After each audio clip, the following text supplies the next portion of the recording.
Deputy commissioner Nankana साहब राजा मंसूर अहमद ने बुनियादी मरकज़ सेहत खयाड़े कल्ला और नबीपुर पीरा का अचानक दौरा किया।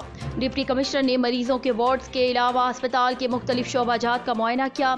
मरीजों और उनके लवाहिकीन को फराहम की जाने वाली सहूलियात के बारे में दरियाफ्त किया। डिप्टी कमिश्नर ननकाना ने अद्वियात के स्टॉक और अमले की हाजिरी को भी चेक किया। मराकिज़ सेहत में सिक्योरिटी की सूरत हाल को भी चेक किया। इस मौके पर डॉक्टर्स ने मरीजों को दी जाने वाली तिब्बी सहूलियात के बारे में तफसील से आगाह करते हुए बताया कि बुनियादी मराकिज़ सेहत में मरीजों को बेहतरीन इलाज की सहूलियात फराहम की जा रही हैं। डिप्टी कमिश्नर ननकाना ने कहा कि हुकूमत पंजाब के विजन के मुताबिक जिला ननकाना साहब में अवामुन्नास को तिब्बी सहूलियात की फरहमी में कोई कसर न उठा रखी जाए।